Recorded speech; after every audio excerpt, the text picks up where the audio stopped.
할렐루야. 여러분은 삶의 목표를 무엇으로 삼고 계십니까?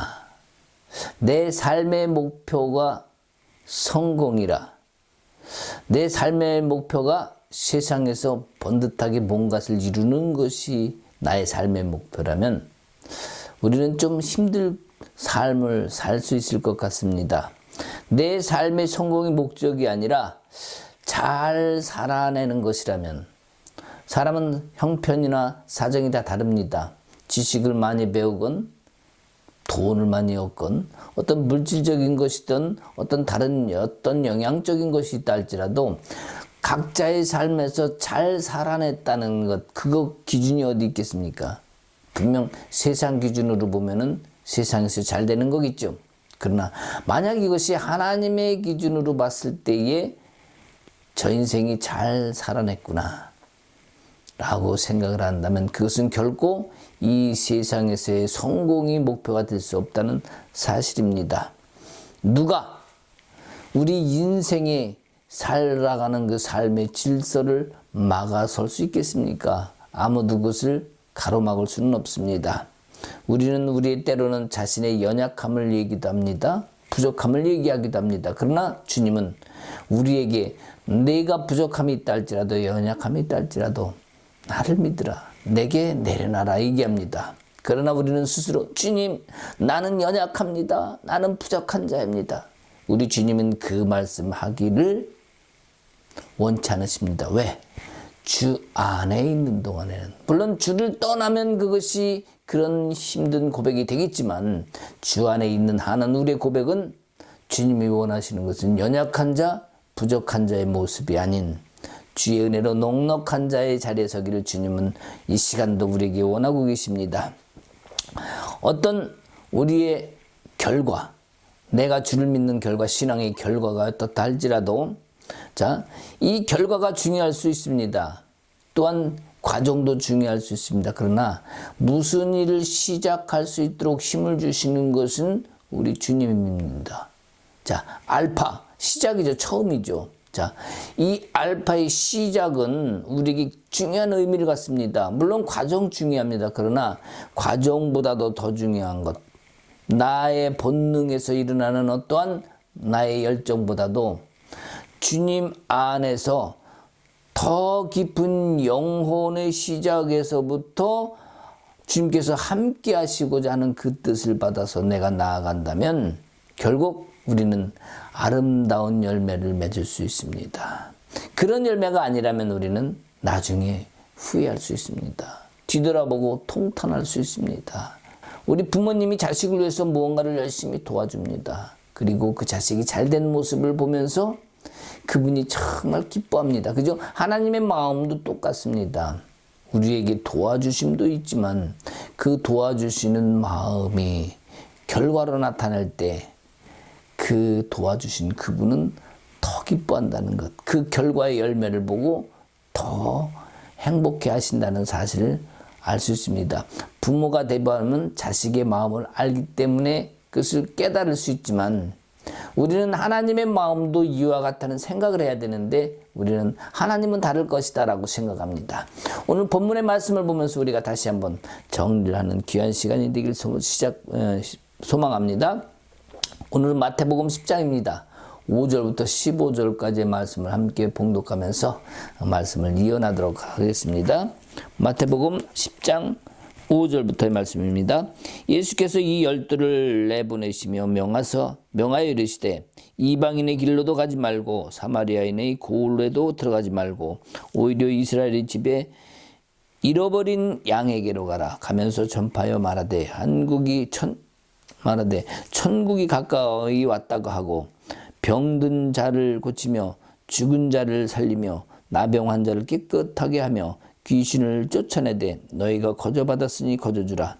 너희 전대에 금이나 은이나 동을 가지지 말고 여행을 위하여 배낭이나 두벌 옷이나 신이나 지팡이를 가지지 말라. 이는 일꾼이 자기 먹을 것을 받는 것이 마땅하니라.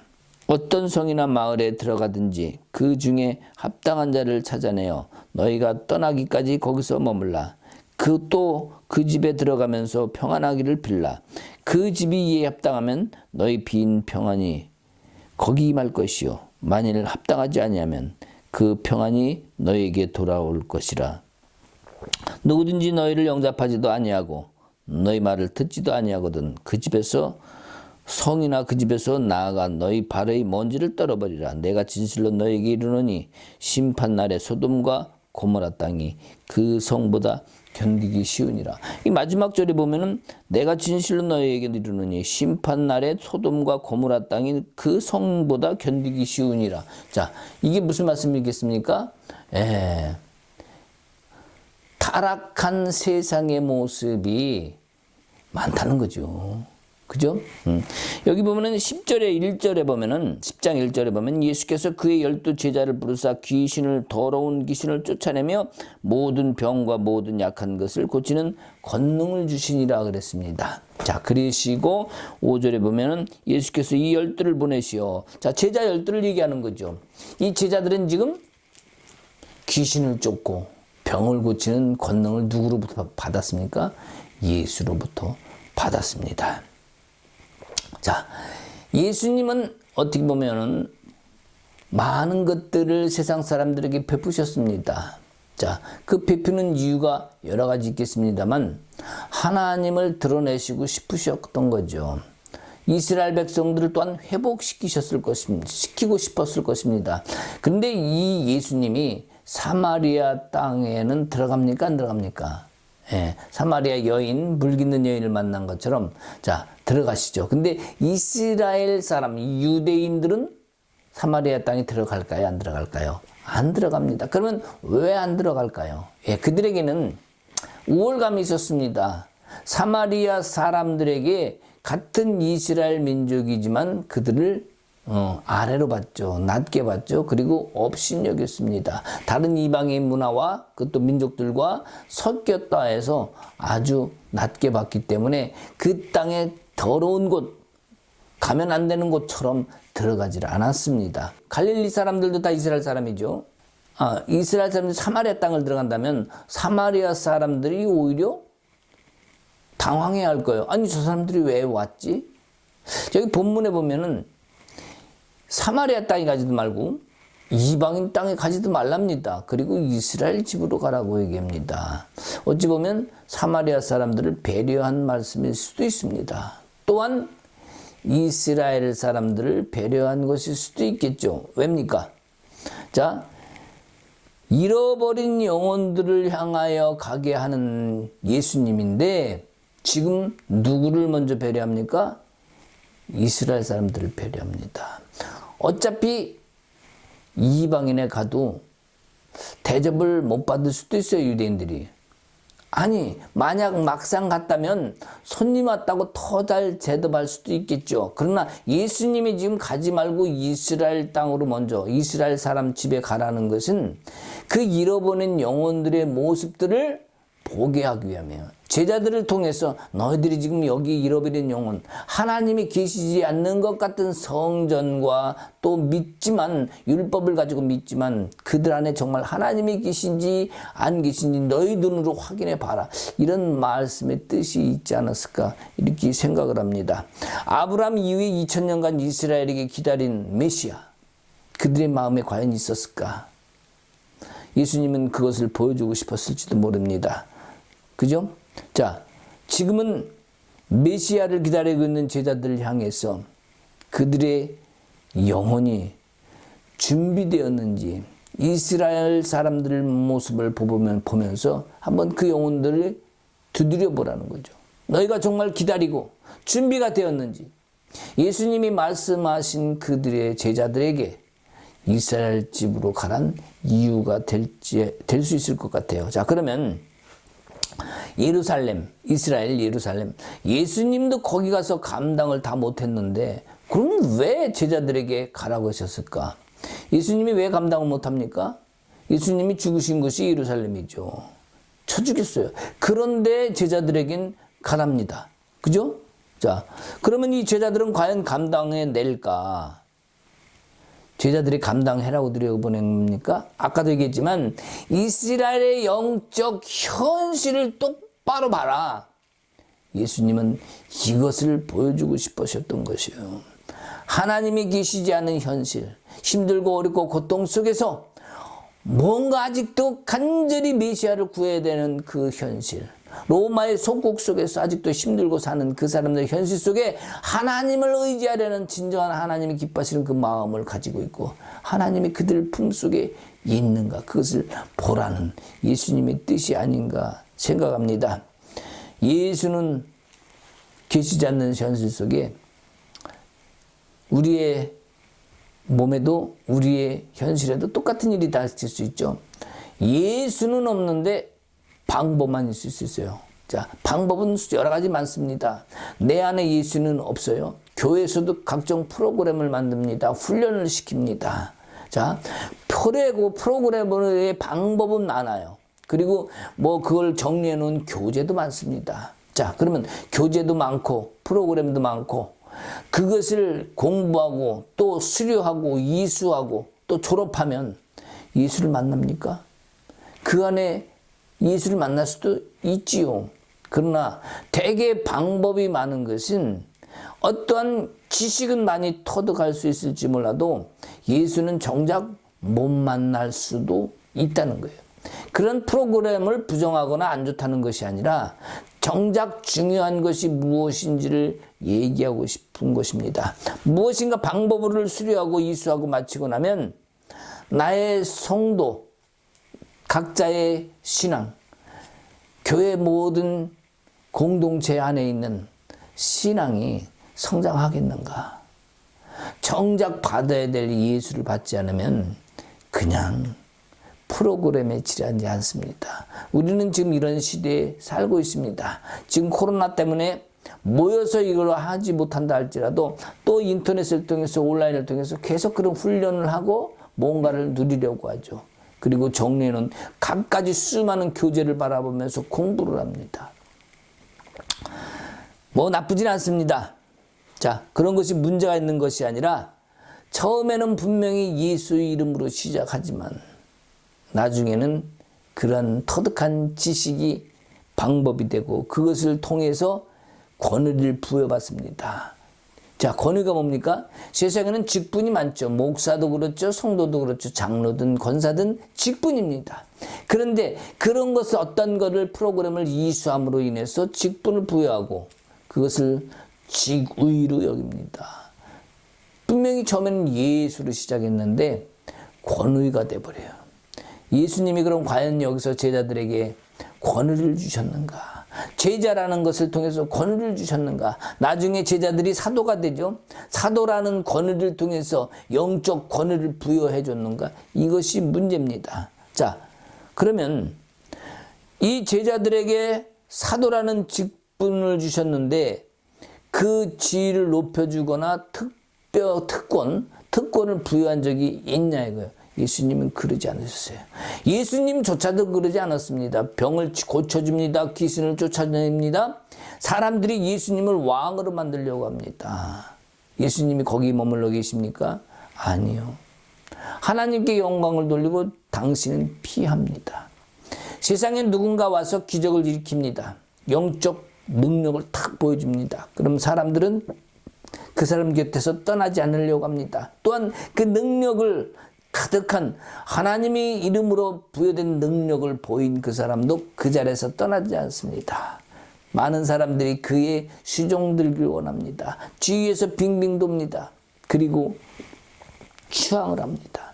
자, 그 사람은 또 어떻게 해요? 그 사람들 모아서 나의 수하로 만듭니다. 자, 예수님보다 더 큰 능력을 나타내는 사람이 어디 있겠어요? 없습니다. 자, 예수님이 제자들을 종으로 만듭니까? 그들의 수하로 만듭니까? 그렇게 하시지 않아요. 근데 세상 사람들은 내게 능력이 있으면 그 사람들을 나의 수하로 만들어요. 뭡니까? 내가 주인이 되는 거죠. 수하를 만든다는 것은 결국 내가 주인이 되는 거고 내가 주인 노릇 한다는 것은 결국 다른 사람들은 종 노릇 한다는 것이죠. 예수님은 이것을 원하지 않습니다. 그러나 수하로 여기는 사람은 명령을 합니다. 그리고 지키라고 합니다. 행하라고 합니다. 그리고 하는지 안 하는지 봅니다. 그리고 나의 마음에 들지 않으면 아니라고 욕을 합니다. 그것을 순종이라는 명목으로, 믿음이라는 이름으로 그렇게 해댑니다. 이것이 지금 현실에 지금까지 살아왔던 우리의 신앙을 지켰던 많은 분들이 그런 일들을 했던 것을 우리가 볼 수 있습니다. 그래서 우리에게는 예수를 알면 알수록 변화되는 게 있고, 예수를 알면 알수록 어찌 되겠습니까? 더 겸손하고 더 낮아지고 그 안에서 이루는 자유, 그것을 맛보게 주님 해주십니다. 예수가 계시기 때문에 그 예수가 어떻게 하는지를 삶을 통해서 드러내려고 하고 또 증거하려고 합니다. 이것이 정말 내 안에 예수가 계신 사람의 모습입니다. 처음엔 제자들도 자기들의 모습을 보면서 조금 의아해했을 거예요. 왜? 예수님이 여기 보니까 귀신 쫓는 능력도 주고 권능도 줍니다. 그죠? 일을 행합니다. 병을 고칩니다. 나도 할 수 있어. 자, 그런데 자기들이 했던 모습을 보면서 예수님한테 뭐라고 말하는 겁니까? 내가 예수님의 오른팔 왼팔이 되게 해주시오. 작청룡 우백호 이런 거 아니에요. 그죠? 자, 그런 얘기가 나왔다는 것은 제자들도 지금 여기 1절에 주신 것처럼 능력을 받아서 내게서 예수의 능력이 나갔다는 거죠. 내게서 지금 나오고 있다는 얘기죠. 아무것도 없는데 나도 자청룡 우백호, 나 오른팔 왼팔 시켜주세요, 이렇게 얘기를 했을 것 같아요? 아니요. 분명히 예수님이 십자가에 돌아가시기 전까지 그들도 그런 능력을 행했습니다. 그렇기 때문에 예수님의 오른팔이 되겠다, 왼팔이 되겠다 말한 거예요. 자, 예수님이 오늘 말씀하시잖아요. 그래서 거저 받았으니 거저 주라는 말씀을 그래서 나온 겁니다. 자, 그래서 사도들도 처음에는, 제자들도 사도의 길을 걷다가 차츰차츰 알게 되죠. 예수님이 돌아가시기 전까지, 또 부활해서 성령 강림될 때까지, 성령이 우리 안에 자리 잡기까지 그 제자들도 몰랐습니다. 그러니까 어떻게 해요? 내가 뭔가를 할 수 있을 것 같은 그런 마음을 먹죠. 나도 예수님과 같이 할 수 있어. 그러나 자, 베드로도 보십시오. 나중에 십자가에 매달려 죽을 때 내가 어떻게 주님과 똑같이 죽을 수 있겠느냐. 나는 거꾸로 매달려 달라. 예수님과 동등됨을 취하려 하지 않습니다. 더 작은 자, 낮은 자의 길에 서 있게 됩니다. 예수를 알게 되면 알게 될수록 이런 모습으로 바뀌는 거예요. 사도 바울도 얘기하죠. 나는 지극히 작은 성도보다 다 작은 자다. 사도 바울도 처음에는 나도 사도다 얘기합니다. 그러다가 어떻게 해요? 내가 죄인 중에 괴수다. 이렇게 점점 바뀌어가는 모습을 우리는 성경을 통해서 보았습니다. 결국 사도가 지위를 높임받거나 특권을 받은 것을 자랑하거나 주님을 내 걸로 만드는 것이 아니라, 지금 예수님도 여기서 그런 제자들을 높여주거나 특권을 줬다고 얘기하지 않습니다. 주님이 주님을 알도록 하면서 그들이 주님을 알아 점점점 높은 자리가 아닌 낮은 자리에 위치해가는 그런 모습을 볼 수 있습니다. 높은 지위가 세상에서 원하는 것인지 몰라도 하나님의 사람이 원하는 것이 되면은 안 됩니다. 자, 그러면 직분을 가지고 그것을 직위로 여긴다. 직분을 가지고 내가 자랑으로 삼는다. 자, 그런다면 예수가 십자가에 달리신 의미, 또 예수님이 제자들 통해서 지금 우리에게 통해 또한 알려주시는 이 의미가 잘못되지 않을까요? 어떻게 생각하십니까? 여기에 본문에 보면은 축복을 해줍니다. 많은 것들. 자, 여기 제자들이 보면은 자기 자신들의 능력을 발휘하고 그것을 어떻게 보면은 이용하기보다 거저 받았으니 거저 주라 이런 말씀을 가지고 예수님도 제자들에게 말씀을 하십니다. 그러면 자, 이스라엘의 이 암담한 현실을 알고 어떻게 하라는 겁니까? 거저주라는 거죠. 너희가 높은 자리에 가려고 하지 말고, 너희가 능력 내보낸 걸 가지고 자랑하지 말고, 너희가 뭐 대접받으려고 하지 말고, 이 암담한 현실, 예수를 모르고 하나님을 못 쓰는 이 현실 앞에서 아직도 속박되어 있는 그들 앞에서 자유함을 줄 수 있기를 지금 예수님은 그걸 원하고 계시는 겁니다. 예수님처럼 얻어먹을 자에게 얻어먹으라는 거예요. 예수님도 얻어먹을 자에게 얻어먹으셨어요. 자, 어떤 사람이 가서 아픈 사람이 있습니다. 제자가 그 집을 갑니다. 병을 고쳐줍니다.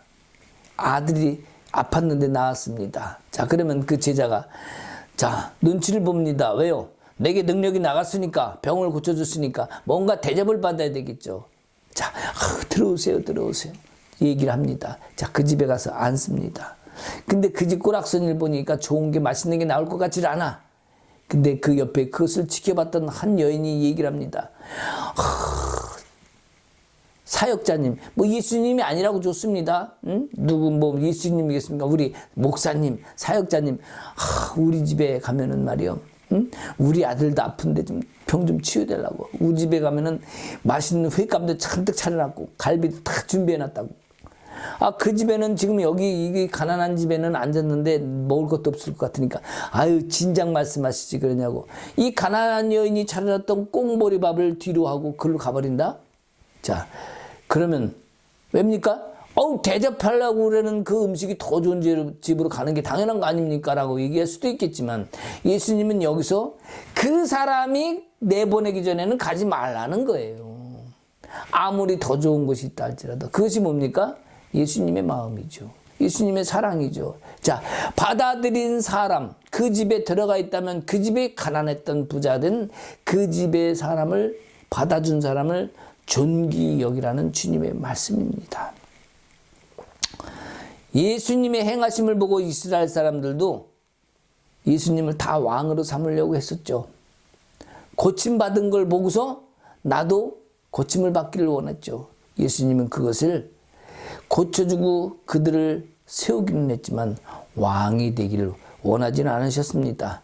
자, 예수님이 역사하시고 제자들이 사용하는 이유, 우리는 이 부분에 대해서 생각할 필요가 있을 것 같아요. 자, 제자들을 통해서 예수님이 역사하십니다. 그리고 제자들을 사용하십니다. 그 이유가 뭐라고 생각하십니까? 바로 이유는 딱 하나입니다. 자, 어떤 건지 맞춰보시기 바랍니다. 예수님이 제자들을 사용하신 이유, 나는 1번, 나는 이렇게 멋진 제자들을 가지고 있다고 자랑하기 위해서. 2번, 세상 사람들에게 하나님을 믿으라고 능력이 있는 제자들이 여기 있다고 그들을 존경받으라고 하기 위해서. 3번, 많은 사람들한테 예수님이 높임을 받기 위해서. 4번, 이스라엘이 잃어버린 하나님의 그 하나님을 다시 바라보고 다시 찾게 하기 위해서. 자, 제자들을 사용한 이유가 어디 있을 것 같습니까?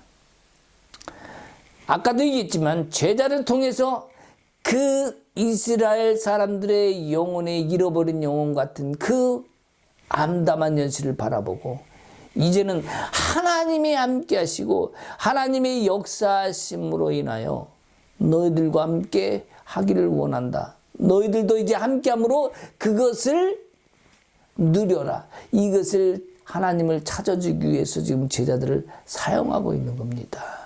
제자들에게 먼저 그 잃어버린 현실을 바라보게 하는 것이죠.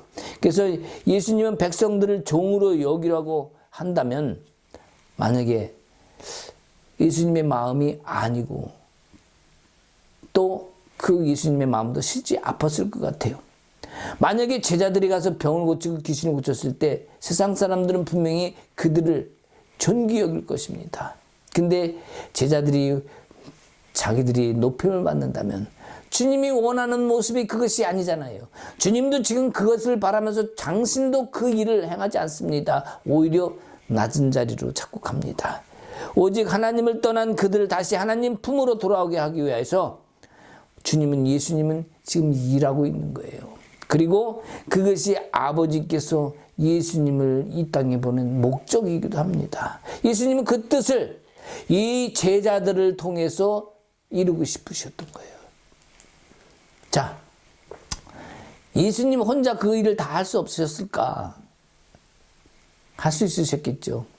그러나 예수님은 어차피 십자가에 돌아가셔야 했고 이 땅에서의 일들은 제자들에게 맡기고 그들의 손을 통해서 그들의 행함을 통해서 나타날 수밖에 없었습니다.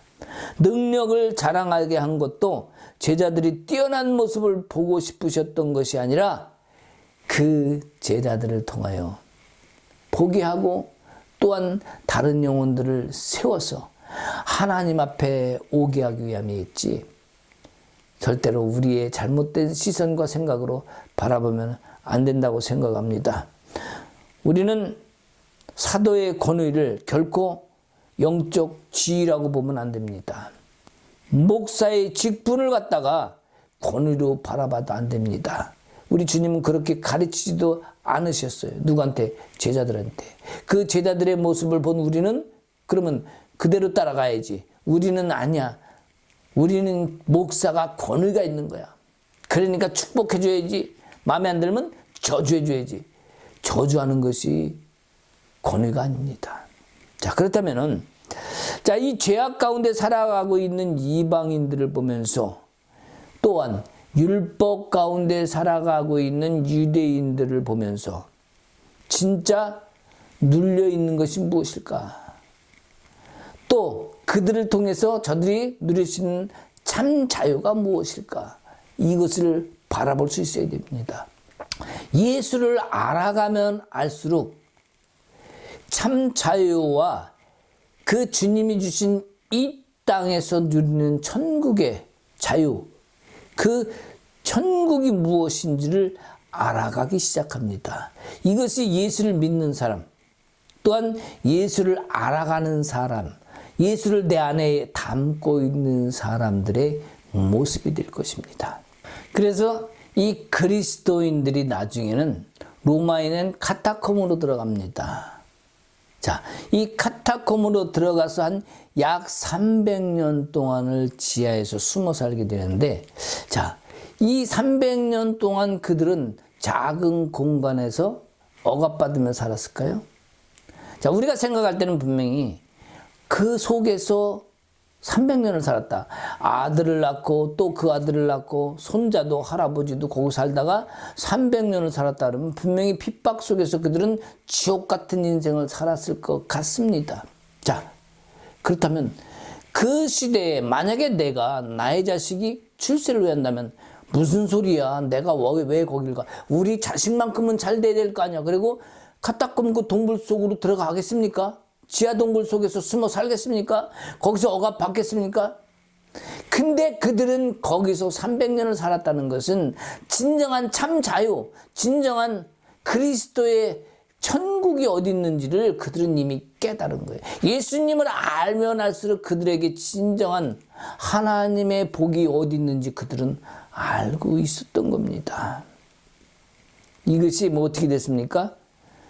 그들을 그렇게 만들었던 신앙, 그것이 바로 참 자유였던 그 신앙을 알았기에 그 신앙을 지킨 그들을 통해서 나중에 로마가 바뀝니다. 물론 가톨릭을 통해서 나중에는 그것도 변질돼 가지고 잘못된 길을 가게 되지만 그래도 어쨌든 그러한 그리스도인들을 통해서 로마가 바뀌게 됩니다. 그 신앙을 지킨 것을 누가 작다 여기겠습니까? 동굴 속에 들어가 있다고 해서 그들을 억압받고 죄 가운데 살았다고 얘기할 수 있습니까? 그들이 지옥 같은 인생을 살았다고 얘기할 수 있습니까? 그들은 분명히 그 안에서 아둘람에 갇혀있던 다윗처럼, 아둘람이 뭡니까? 피난처죠.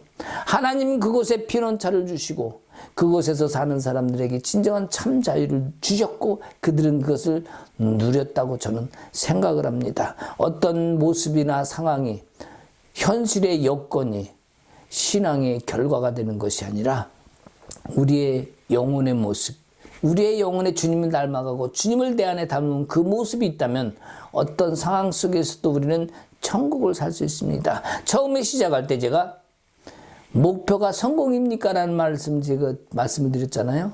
자, 우리는 성공이 목적이 아니라 바로 이 안에 영혼의 풍성함, 참 자유, 이것을 통해서 이루어지는 열매를 바라볼 수 있어야 됩니다.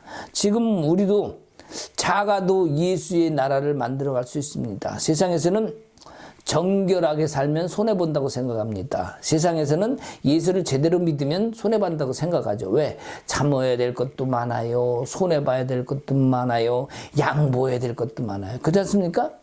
그러다 보니 신앙에서 우리가 손해보는 것을 통해서 많은데 신앙생활을 하자라고 얘기하기보다는 정결에 아이고 적당히 하고 세상과 타협을 해서 우리가 또 그래도 얻을 것은 얻고 그래야지. 예, 맞습니다. 그럴 수도 있을 거예요. 그러나 예수 안에 사는 사람은 그것을 뒷전으로 놓고 우선 예수 그리스도를 내 안에 담고 살아가면 성령이 내 안에 오시면 생각이 바뀌어요. 마음이 바뀌어요. 최고의 가치가 달라집니다. 그러므로 인해서 내가 원하는 성공을 목표로 한 어떠한 그런 대가나 어떤 획득하는 열매로 결과물로 나를 거기다 올려놓으려고 하지 않습니다. 이것이 예수를 닮고 살아가는 자의 진정한 참 모습이 아닐까 생각합니다. 그런 사람이야말로 하나님 나라의 천국을 살고 있는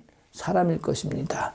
비록 정결함으로써 세상에서 대신은 육체는 고통을 당할 수도 있어요. 그러나 영혼만큼은 천국을 살 수 있다. 그리고 내가 죽을 때 주님 잘 살았습니다라고 얘기할 수 있어요. 살아난 모습을 보면은 분명 사람들은 아이고 참 불쌍하게 죽었어 이럴지 몰라도 그 영혼은 나는 주님 잘 살았습니다. 진정한 천국을 누리다가 사는 사람이 가는 사람이 될 수 있다니까요. 자, 여기 12절에 보면 그 집에 들어가면 평안을 하기를 기도해 주라. 자, 이렇게 말씀하고 있는데, 자, 아까도 얘기했지만 받아준 사람을 소중히 여기라는 그 말씀이라고 얘기했죠. 자, 병을 고쳐주었으면 분명히 대가를 바라보지 말고 거저받은 능력이니까 거저주라는 예수님의 말씀이 있었습니다. 자, 그렇다면 그 집이 합당하면 그 가정에 평안이 임할 것이라 하셨는데, 자, 평안이 임하도록 뭘 한다는 거예요? 주님께서 축복을 해주신다는 거죠. 그 집에서 좋은 게 나오든 나쁜 게 나오든 그것이 중요한 게 아니라 그 다음 과정은 하나님께 맡기고 축복해 주라는 거죠. 자, 그럼 만약 합당하지 않으면 어떻게 하라는 얘기예요? 니들이 그런 고침을 받고 병도 고쳤는데 나한테 그렇게 대접해? 이렇게 할 것이 아니라 그 다음은 하나님께 맡기고 저주하지 말고 축복하고 나오라는 거예요. 왜? 합당하면 하나님이 축복해 주신다는 거죠. 자, 그러면 합당하지 않으면 어떻다는 얘기예요? 합당하지 않으면 저주하지 말라는 거죠. 결국 저주를 합당을 하고 축복을 받던 하나님의 몫인 거예요. 우리가 해야 될 일은 하나님이 주신 권능, 그것을 내가 발휘했다면 축복해 주는 것이 우리의 해야 될 일입니다. 자, 그러면 우리 목사가 축복권과 저주권을 가지고 있다고 말하는 사람이 있습니다. 자, 축복권은요, 예수님께서 우리 누구에게나 다 주셨죠. 자, 그러면 저주권은 특별한 사람에게 주어진 것일까요? 그렇지 않습니다. 저주권을 가졌다. 그것은 하나님의 권세를 내가 가졌다. 이렇게 얘기하는 것과 똑같습니다. 저주권을 가졌다는 것은 내가 하나님과 동등됨을 가졌다. 내가 하나님과 맞먹는다. 이런 것과 똑같은 거예요. 저주권은 있을 수 없습니다. 교회 안에서 저주권을 얘기해서도 안 됩니다.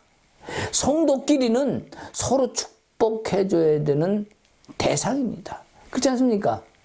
자, 그렇다면은 합당하지 않으면 평안이 나오라는 것은 하나님의 권한을 가지고 자기 것인 양, 직분의 지위를 가진 것인 양 행하지 말라는 얘기예요. 비록 합당하지 않다 할지라도 그냥 나오라는 거. 여기 성경에 있는 말씀처럼 그냥 신발 툭툭 털고 말으라는 얘기예요.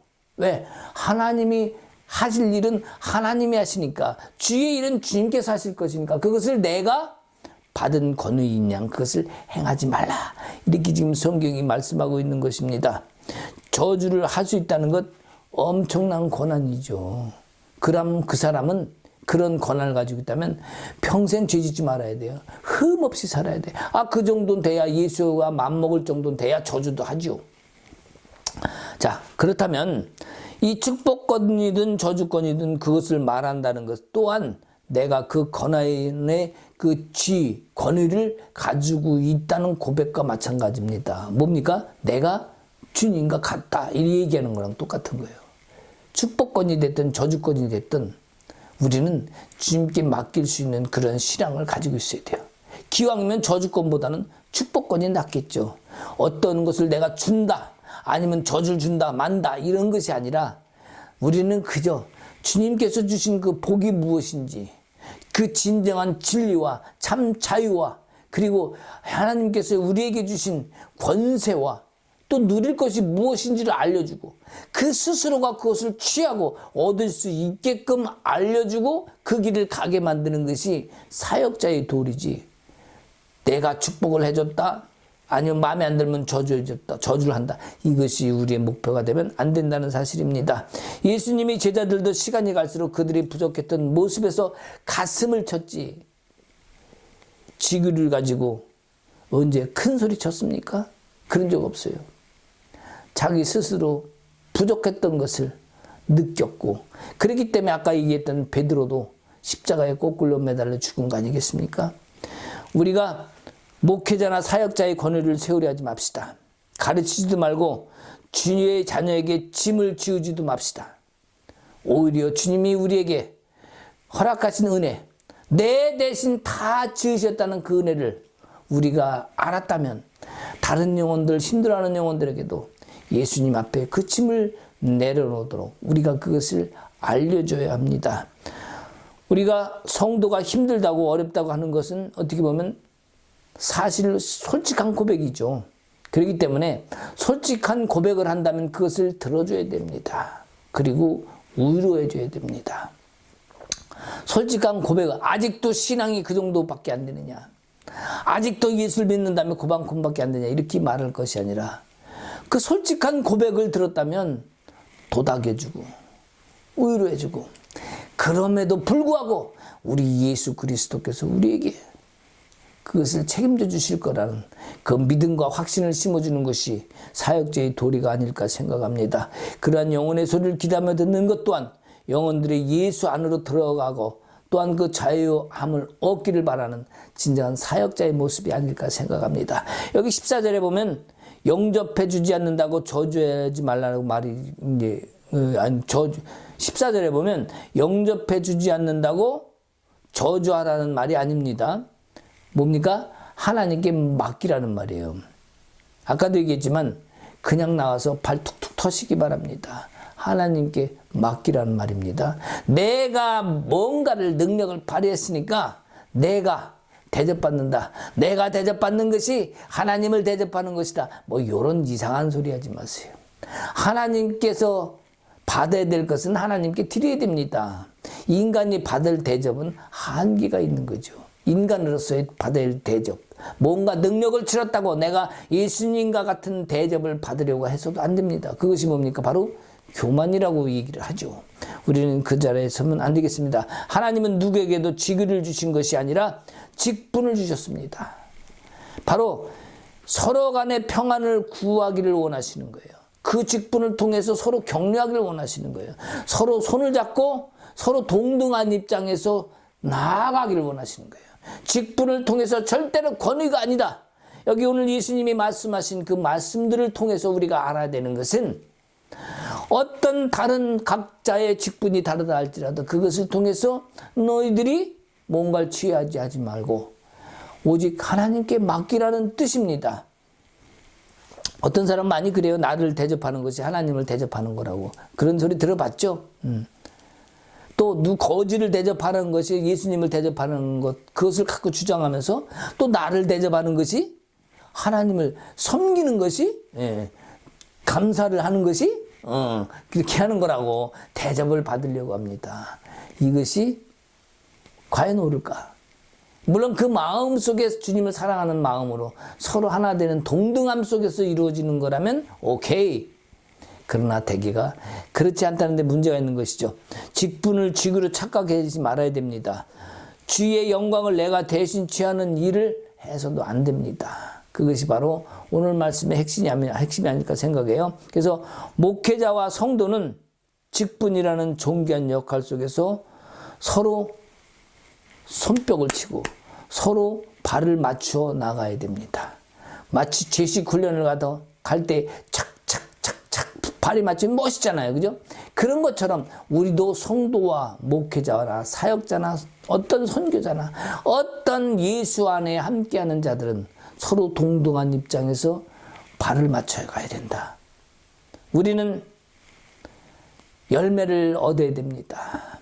처음 시작하게 하는 힘도 주님이 주십니다. 성령께서 함께 하십니다.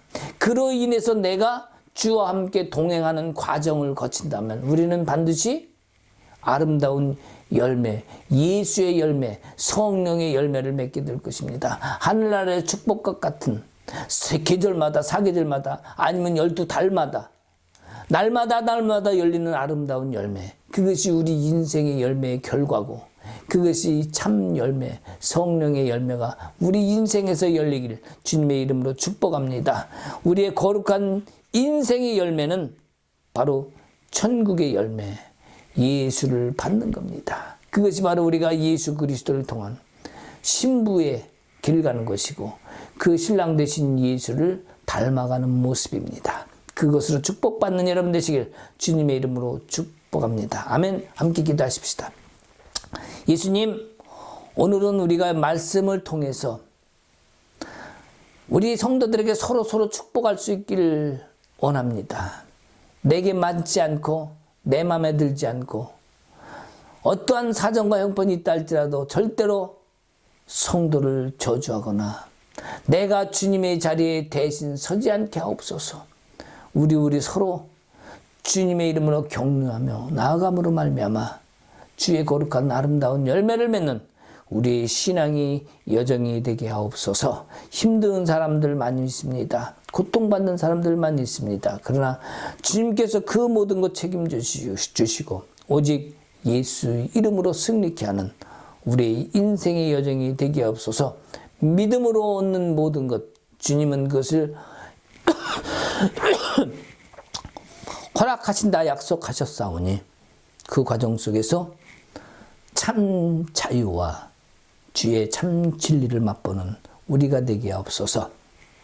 이제는 우리 주 예수 그리스도의 은혜와 하나님 아버지의 크신 사랑과 성령님의 감화감동 교통하신가의 역사하심이 오늘 이 말씀을 듣고 이제 내가 주와 함께 동행하며 이제 그동안의 모든 어려운 것들을 뒤로하고 새로운 시작을 알리기로 작정하고 주와 동행하기를 다짐하고 나가는 모든 성도들 위해 아름다운 열매로 영원히 주께서 축복하시며 함께하기를 예수 그리스도 이름으로 선포하며 축복하옵나이다. 아멘.